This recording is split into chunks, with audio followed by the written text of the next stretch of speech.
Welcome to Knox Talks, the AI-generated podcast exploring the groundbreaking ways technology shapes our built environment. Today, we're diving into the clock your building automation system is running on, and why so many buildings only discovered they had one when Windows 10 reached end of support. Here's the uncomfortable pattern. Too many operators treat the BAS like furniture. Install it, commission it, and then forget it. It sits in the plant room, quietly running the HVAC, and nobody asks how old the operating system underneath it is. Then October 14th, 2025 arrived and normal support ended for mainstream Windows 10 releases. Extended security updates and certain LTSC editions created exceptions, but only for owners who knew exactly which edition they were running and had a documented patching path.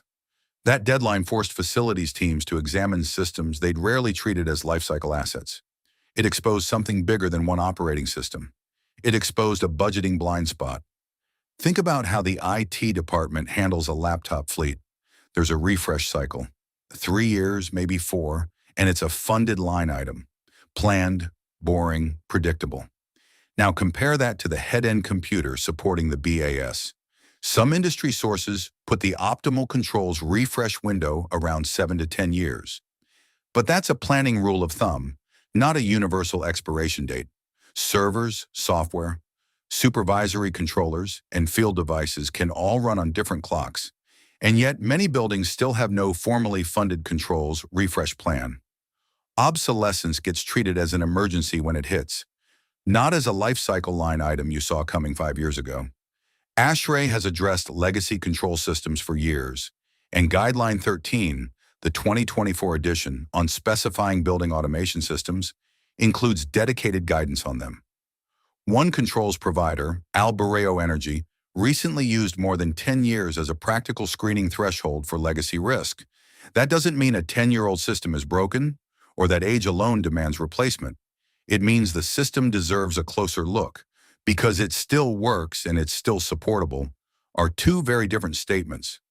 A system can run flawlessly right up until the day a controller fails, and the replacement turns out to be a special order, a used part off an auction site, or a full rebuild.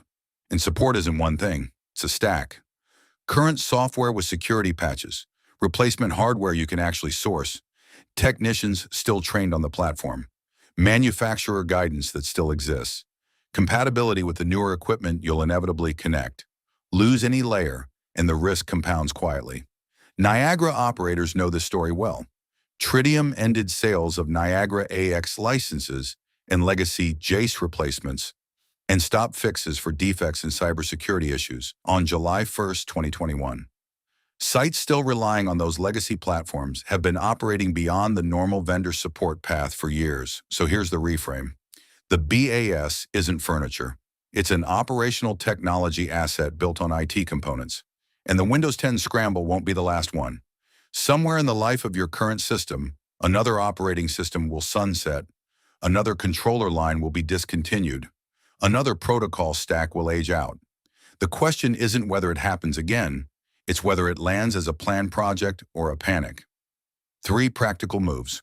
First, run a legacy checklist now before anything fails. What operating systems and versions support the head-end, workstations, databases, and appliances?